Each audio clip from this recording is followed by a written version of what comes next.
Hello everyone, this is going to be my first impression of three mice. Um, Here I have the Monka M3, the Pulsar X3, and the Pulsar X2v3.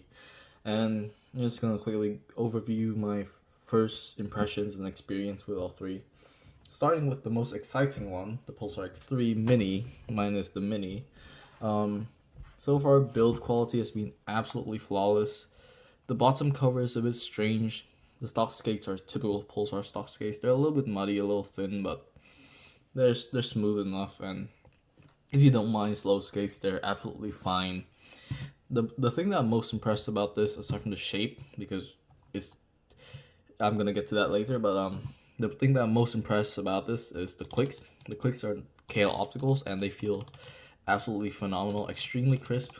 A little on the heavy side, but they feel extremely crisp, extremely sharp, and very spammable. The scroll wheel feels tight, side buttons are nice and big, and yeah, just absolutely phenomenal build quality so far, and just overall quality as well. Sensor implementation is fine, it's a 3950.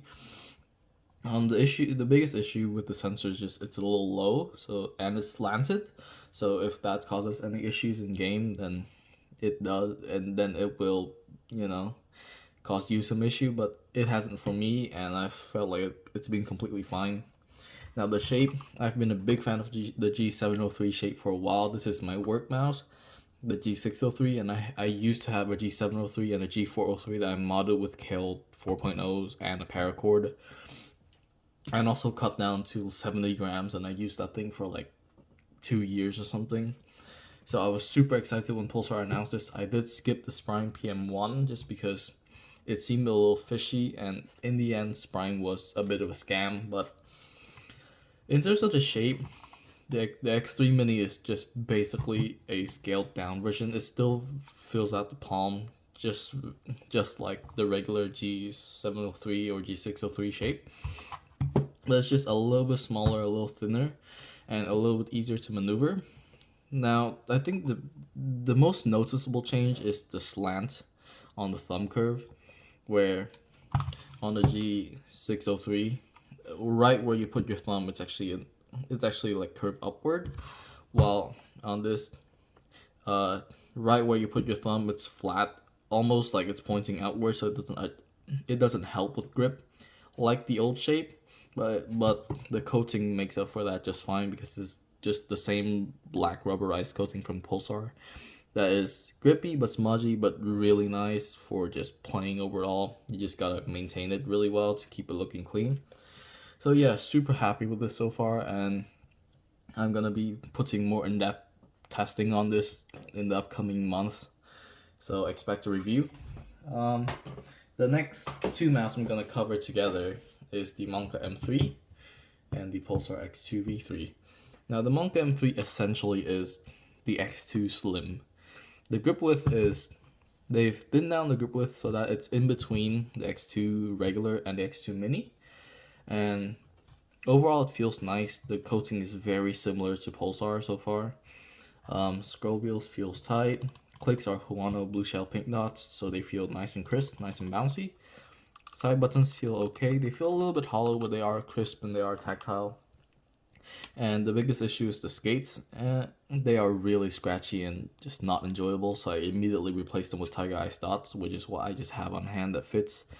Build quality so far, there's a little bit of side flex if you really press it, but like if you just do a more average press, like I have to do two finger to get it to flex, but with two hands, with one hand it doesn't really flex and it feels nice. It also has a removable battery so that you can cut the weight and use it wired, which is really cool, really interesting tech. I'd like to see them iterate on this. Now, Monka does seem a little suspicious when it comes to their 4K implementation, because it's the regular version has been out for ages, and then the 4K version has been advertised, but it's not available for sale.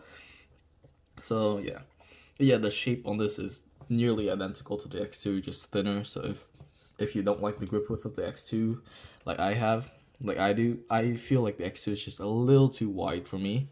Then this feels absolutely amazing in the hand. It feels the perfect size. Now moving on to the X2v3, this is just gonna be really quick. It's the same X2, but they've added extra reinforcement, which means the skate slots have been changed from a slit design where like underneath there's slits, and then there's elevated platforms, I guess, for the skates to stick. Now it's a honeycomb design. I assume to cut down on weight, but the weight is still the same as the regular X2. Build quality on both feels solid. They've added extra reinforcement on the inside with the side button PCB, so it should be good. And in terms of clicks, everything feels it's a little bit lighter, a little bit snappier actually. Now that I think about it, a little bit lighter, a little bit snappier. Should be more enjoyable for most people because the X2 does have a slightly longer travel, more bouncy feel. This has a more snappy and shorter travel feel. Side button still feels great. Scroll wheel still feels as tight as ever. The coating, the white coating is elite. I love the white coating on Pulsar mice, and I'm excited to break this thing in and really use it again. I've thrown on Talon Games skates to try and show the skate change underneath, but doesn't really show on camera. And Talon Games skates are similar to Ghost Glide, to Corpads. They're medium speed, really smooth, really enjoyable, really cheap. You can get it on Amazon, which is why I got it. Yeah, just an elite mouse, and if you want a Pulsar X2, just get the X2v3. They're really similar. But like the regular X2v2 has some click issues that might alienate some people. It's just a little too heavy, a little too long travel. So if you don't like that, then you don't like it. The X2v3 improves on that. Has a new sensor which works with 8K. I'm gonna be testing 8K soon. Because I do have the dongle. And yeah, it's a great mouse. I love the X2, so I'm excited. That's the first impression for these three mice. The Viper V3 review should be coming soon. I'm almost done with my testing and forming my final opinion on it because I did disclose some issues with it that has improved over time, but there's still some testing that needs to be done. So I mostly just battery life. I gotta see how long it drains. So yeah.